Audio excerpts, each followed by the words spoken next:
4 حالتوں میں مسلمان مرد اور عورت پر غسل کرنا فرض ہو جاتا ہے. نمبر 1، جوش کے ساتھ منی خارج ہونے کے بعد، اس میں احتلام بھی داخل ہے، یعنی کوئی ایسا خواب آئے یا ویسے.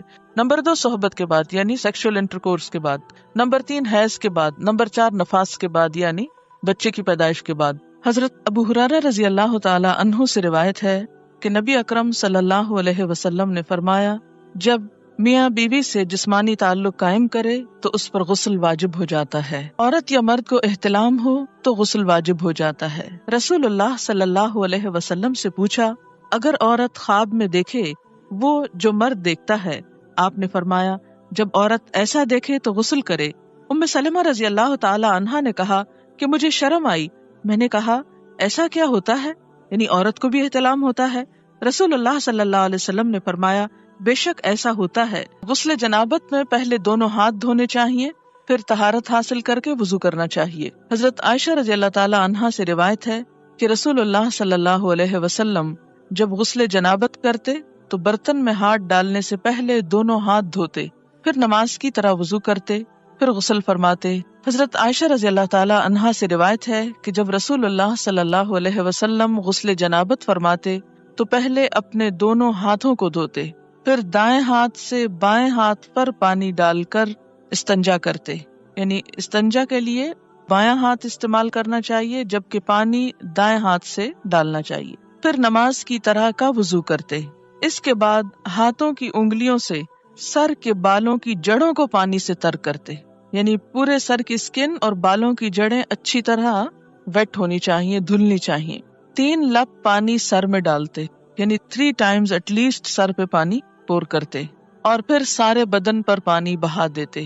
آخر میں پھر پاؤں دھوتے. پاؤں دھونے کی حکمت کیا ہے؟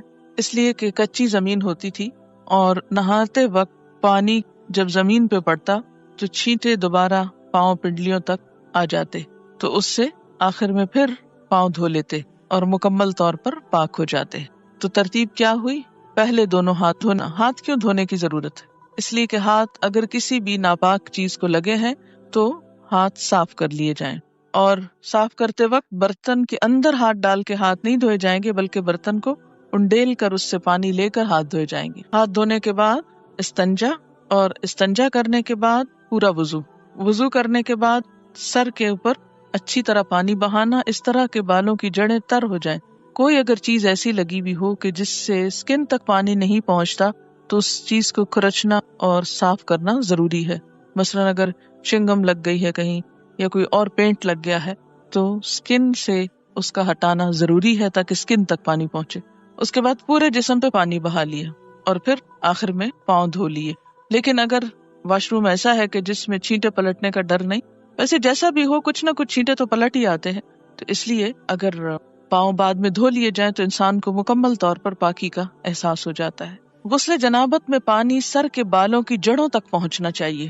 حضرت ثوبان رضی اللہ عنہ سے روایت ہے کہ صحابہ کرام نے نبی اکرم صلی اللہ علیہ وسلم سے غسل جنابت کے بارے میں سوال کیا تو آپ نے فرمایا کہ مرد اپنے سر کے بال کھولے اور انہیں دھوئے حتیٰ کہ پانی بالوں کی جڑوں تک پہنچ جائے، اور عورت کے لیے بالوں کو کھولنا ضروری نہیں، یعنی چٹیا وغیرہ ساری کھولنے کی ضرورت نہیں، بلکہ وہ اپنی دونوں ہتھیلیوں سے 3 لپ پانی اپنے سر میں ڈال لے، پھر غسل مکمل کر لے. اس سے کیا پتہ چلتا ہے کہ سارے بال دھونا ضروری نہیں، بلکہ سر کی سکن اور جڑیں بھگونا ضروری ہے، اور اس میں کوئی ایک بال برابر جگہ بھی خشک نہیں رہنی چاہیے.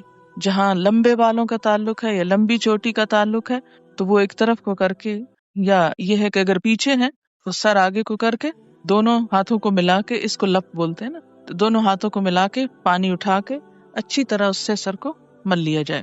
نیل پالش یا کوئی دوسری ایسی چیز جو جسم تک پانی نہ پہنچنے دے، اسے دور کیے بغیر غسل مکمل نہیں ہوتا، یعنی پاکی حاصل نہیں ہوتی. غسل جنابت کے لیے پانی میسر نہ ہو تو غسل کی نیت سے کیا ہوا تیمم ہی کافی ہے. حضرت عمران بن حسین رضی اللہ عنہ سے روایت ہے کہ رسول اللہ صلی اللہ علیہ وسلم نے ایک آدمی کو دیکھا جو الگ بیٹھا تھا اور لوگوں کے ساتھ نماز نہیں پڑھی تھی. آپ نے فرمایا، اے فلاں آدمی، تو نے لوگوں کے ساتھ نماز کیوں نہیں پڑھی؟ اس نے عرض کیا، میں جنبی ہوں اور پانی بھی میسر نہیں. رسول اللہ صلی اللہ علیہ وسلم نے فرمایا، پاک مٹی سے تیمم کر لو وہی غسل جنابت اور وضو کے لیے کافی ہے۔ اسی طرح بسا اوقات پیریڈز میں جب نہانا واجب ہوتا ہے پاک ہونے کے بعد، اور انسان بخار کی شدید کیفیت میں مثلا نہا نہیں سکتا یا کسی اور ایسی تکلیف یا بیماری میں ہے، تو اس میں بھی صرف تیمم کافی ہے، اور وہ تیمم 2 دفعہ کرنے کی ضرورت نہیں، ایک ہی تیمم غسل اور وضو دونوں کے قائم مقام ہو جائے گا۔ حیض ختم ہونے کے بعد غسل کرنا واجب ہے، یعنی اب کون کون سی چیزیں غسل کو واجب کر رہی ہیں ان سب کا یہاں ذکر کیا جا رہا ہے۔ حضرت عائشہ رضی اللہ تعالی عنہا سے روایت ہے کہ حضرت فاطمہ بنت ابی حبیش رضی اللہ عنہا کو استحاضہ کی شکایت تھی۔ انہوں نے رسول اللہ صلی اللہ علیہ وسلم سے مسئلہ پوچھا تو آپ نے فرمایا یہ ایک رگ کا خون ہے، حیض کا نہیں، جب حیض شروع ہو تو نماز چھوڑ دو، جب ختم ہو جائے تو غسل کر کے نماز شروع کر دو۔ تو استحاضہ کا جو سورس ہے وہ حیض کے سورس سے مختلف ہے۔ استحاضہ ایسے جیسے جسم کے کسی بھی اور حصے سے خون نکلنا۔ استحاضہ کی مریض خاتون کو حسب عادت حیض کے ایام شمار کر کے غسل کرنا چاہیے۔ حضرت ام حبیبہ رضی اللہ عنہا رسول اللہ صلی اللہ علیہ وسلم کی خدمت میں حاضر ہوئیں اور استحاضہ کی شکایت کی۔ رسول اللہ صلی اللہ علیہ وسلم نے ارشاد فرمایا حسب عادت ایام حیض میں نماز نہ پڑھو، پھر ایام حیض ختم ہونے پر غسل کر لو۔ چنانچہ ام حبیبہ رضی اللہ عنہا ہر نماز کے لیے غسل کیا کرتی تھیں۔ دوبارہ حیض سے پاک ہو کر نماز شروع ہونے کا وقت ہوتا تھا اس کے لیے، اس کا یہ مطلب نہیں ہے کہ ہر نماز کے ٹائم پہ غسل کرتی تھی۔ باریک بالوں سے بنائی بھی ہوتی ہیں اور ان کو آپس میں پھر ان کے ڈیزائن بنے ہوئے ہوتے ہیں، اور بعض اوقات وہ اس طرح چپکا بھی دی جاتی ہے کہ جس سے سکن تک پانی ڈائریکٹ نہیں پہنچ سکتا، تو ایسی صورت میں پھر ان مینڈیوں کو کھول دینا چاہیے۔ ام سلمہ رضی اللہ عنہا کہتی ہیں کہ میں نے عرض کیا یا رسول اللہ صلی اللہ علیہ وسلم، میں اپنے سر پر چوٹی باندھتی ہوں، کیا غسل جنابت کے لیے کھول دیا کروں؟ آپ نے فرمایا نہیں، سر پر 3 لپ پانی ڈال لینا کافی ہے، اور اس کے بعد سارے بدن پر پانی بہا کر پاک ہو سکتی ہو۔ اسے مسلم نے روایت کیا ہے۔ عن عائشہ رضی اللہ عنہا ان النبی صلی اللہ علیہ وسلم قال لها وكانت حائضا انقضی شعرک واغتسلی، رواہ ابن ماجہ۔ حضرت عائشہ رضی اللہ تعالی عنہا سے روایت ہے کہ جب وہ غسل حیض کرنے لگی تو آپ صلی اللہ علیہ وسلم نے فرمایا اپنے بال کھول لو اور غسل کرو۔ اسے ابن ماجہ نے روایت کیا۔ ینگ تھی، ان کے بال ہو سکتا بہت تھک ہوں۔ حضرت ام سلمہ ایجڈ تھی، 4 بچوں کی ماں تھی، بال ایک ایک بچے کے بعد جھڑتے گئے اور ہلکے ہو گئے، اس لیے ان کے لیے کافی تھا کہ وہ پانی ڈال لیں، لیکن حضرت عائشہ کو آپ نے کچھ اور بتایا، اس لیے کہ ان کے بال تھک ہوں گے۔ اگر کوئی آپ کو یہ آ کے کہے اور لوگ کہیں گے کہ دیکھیں کتنی کنٹراڈکشن ہے حدیث میں، ایک حدیث میں لکھا یہ کر لو اور ایک میں لکھا وہ کر لو، لیکن دونوں مختلف مواقع پر 2 فتوے کیوں دیے گئے؟ اس لیے کہ دونوں کے حالات مختلف ہیں۔ اب ہر شخص اپنے آپ کو دیکھے کہ وہ کہاں فٹ ہوتا ہے۔ اگر آپ کے بال اس نوعیت کے ہیں کہ پانی اندر آسانی سے چلا جاتا ہے، ہلکے ہو چکے ہیں، پڑھ پڑھ کے اڑ گئے ہیں تو اس میں کیا ہے، آپ کے لیے آسانی ہو گئی۔ لیکن اگر ابھی تک آپ ینگ ہیں، ماشاءاللہ خوب بالوں والے ہیں، تو پھر آپ بال کھول کے اچھی طرح سر دھوئیں۔ غسل حیض یا غسل جنابت یا عام غسل کے دوران کلمہ شہادت پڑھنا یا ایمان کی صفات پڑھنا سنت سے ثابت نہیں۔ یعنی غسل اور طہارت کا تعلق پراپر طریقے سے ہے کہ پانی پورے جسم کو پہنچ جائے اور کوئی جگہ خشک نہ رہے، زبان سے کچھ بھی پڑھنے کی ضرورت نہیں۔ جمعے کے روز غسل کرنا مسنون ہے، پسندیدہ ہے۔ عن ابن عمر رضی اللہ عنہما قال قال رسول اللہ صلی اللہ علیہ وسلم اذا جاء احدکم الجمعة فلیغتسل، متفق علیہ۔ حضرت عبداللہ بن عمر رضی اللہ عنہما کہتے ہیں کہ رسول اللہ صلی اللہ علیہ وسلم نے فرمایا جب کوئی نماز جمعہ کے لیے آئے تو غسل کر کے آئے۔ اسے بخاری اور مسلم نے روایت کیا ہے، کیونکہ ایک بڑی گیدرنگ ہوتی تھی اور اس میں لوگوں کو ایک تکلیف ہوتی تھی پسینے وغیرہ کی بو سے، جب تک کہ دوسرے صاف ستھرے ہو کرنا۔ ابتداء میں آپ صلی اللہ علیہ وسلم نے اس کو لازم کر دیا، لیکن بعد میں جب لوگ عادی ہو گئے تو پھر اس کے بعد اتنی سختی نہیں کی جاتی تھی۔ میت کو غسل دینے کے بعد غسل کرنا مستحب ہے، لازم نہیں، فرض نہیں، پسندیدہ ہے۔ مسنون جو ہے اس کا درجہ مستحب سے زیادہ ہے۔ ان ابی ہریرہ رضی اللہ عنہ قال قال النبی صلی اللہ علیہ وسلم من غسلہ الغسل ومن حملہ الوضوء، رواہ الترمذی۔ حضرت ابو ہریرہ رضی اللہ تعالیٰ عنہ فرماتے ہیں کہ نبی صلی اللہ علیہ وسلم نے فرمایا میت کو غسل دینے کے بعد غسل ہے اور میت اٹھانے کے بعد وضو ہے۔ اسے ترمذی نے روایت کیا ہے۔ غیر مسلم اسلام قبول کرے تو اس پر غسل کرنا واجب ہے۔ حضرت قیس بن عاصم رضی اللہ عنہ کہتے ہیں کہ جب وہ اسلام لائے تو نبی اکرم صلی اللہ علیہ وسلم نے انہیں پانی اور بیری کے پتوں سے غسل کرنے کا حکم دیا۔ اسے احمد، ابو داؤد، نسائی، ترمذی نے روایت کیا۔ کیوں؟ اس لیے کہ اس کے بعد مثلاً ایک شخص دن کے 10 بجے کلمہ پڑھتا ہے چند گھنٹے 2-3 گھنٹے کے بعد ظہر کی اذان ہو جاتی، اب اس کے لیے کیا لازم ہے کہ وہ نماز پڑھے؟ نماز نہیں ہوتی جب تک کہ انسان صحیح طور پر پاک نہ ہو. پاک ہونے کے لیے غسل ضروری ہے، اس لیے مسلمان ہونے پر غسل لازم ہے تاکہ عبادات صحیح طور پر ادا ہو سکے. غسل کے لیے پردے کا اہتمام کرنا ضروری ہے. حضرت یعلا بن امیہ رضی اللہ عنہ سے روایت ہے کہ رسول اللہ صلی اللہ علیہ وسلم نے ایک شخص کو کھلے میدان میں برہنہ نہاتے دیکھا تو آپ صلی اللہ علیہ وسلم ممبر پر تشریف لائے، اللہ کی حمد و ثنا کی اور فرمایا اللہ عز و جل بڑا حوصلے والا اور شرم والا ہے، حجاب اور حیا کو پسند فرماتا ہے، لہٰذا جو کوئی غسل کرنا چاہے پردہ کر کے غسل کرے. عورت کے لیے کسی دوسری عورت کو اور مرد کے لیے کسی دوسرے مرد کو غسل کرتے ہوئے دیکھنا منع ہے. حضرت ابو سعید خدری رضی اللہ عنہ کہتے ہیں کہ رسول اکرم صلی اللہ علیہ وسلم نے فرمایا کوئی عورت کسی دوسری عورت کا سطر نہ دیکھے، کوئی مرد کسی دوسرے مرد کا سطر نہ دیکھے. اسے ابن ماجہ نے روایت کیا ہے. غسل یا وضو کرتے ہوئے پانی کے استعمال میں احتیاط کرنی چاہیے. حضرت انس رضی اللہ عنہ فرماتے ہیں کہ رسول اللہ صلی اللہ علیہ وسلم وضو کے لیے 1 مد پانی نصف لیٹر سے کچھ زیادہ، ½ لیٹر سے تھوڑا سا زیادہ، اور غسل کے لیے 1 سا پانی تقریباً 1 لیٹر سے 5 مد پانی تقریباً 3 لیٹر تک استعمال کرتے تھے. جی ہاں، ہم تو بالٹیاں اور ٹب بہا دیتے ہیں، ٹینک خالی کر دیتے ہیں، ٹینکرز منگواتے ہیں.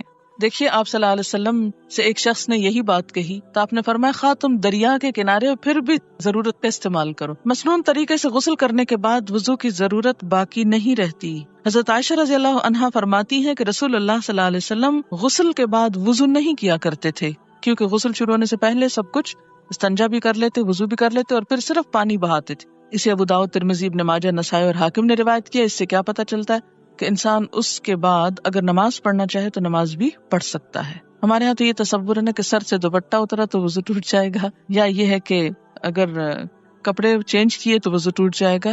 تو کپڑے چینج کرنے سے اور سر کے دوپٹہ اترنے سے وضو نہیں جاتا، اور اس کے لیے یہی دلیل ہے. جی، پسندیدہ یہی ہے کہ ہر کام میں دایاں طرف استعمال کیا جائے. اسی طرح نہاتے وقت اگر جیسے بازو پہ صابن لگا رہے ہیں تو پہلے رائٹ سائڈ پہ لگائیے، ہاں پھر دوسری طرف آ جائے. لیکن یہ بھی ہو سکتا ہے نا کہ پہلے اگر ہاف اوپر والے کو اگر آپ پہلے دائیں اور پھر بائیں پہ کر لیا، پھر دائیں ٹانگ اور بائیں اس پہ کر لیا، یا سارا اوپر سے نیچے تک رائٹ پہلے کر لیں پھر پورا لیفٹ کر لیں، تو جیسے بھی آسانی ہو. جی ہاں، پانی کا بھی حساب ہوتا ہے. ان کا سوال یہ ہے کہ شاور کے نیچے کھڑے ہو کر عموماً نہایا جاتا ہے تو کیا نہا سکتے ہیں؟ نہا سکتے ہیں، ایسی کوئی پابندی نہیں کہ آپ بیٹھ کر ہی نہائیں. اور خاص طور پر جب آپ جسم پہ پانی بہائیں گے تو بیٹھ کر پانی کیسے بہے گا؟ وہ تو پوری طرح آپ پاک نہیں ہو سکتے، منع نہیں کیا گیا.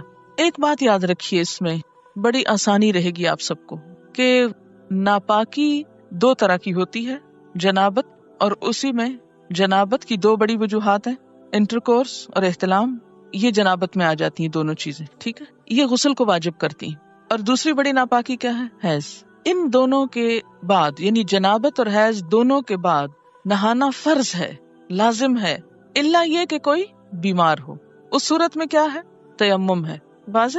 جمعے کے دن نہانا مسنون ہے، مسلمان ہونے کے بعد نہانا واجب ہے، مردے کو غسل دینے کے بعد نہانا مستحب ہے.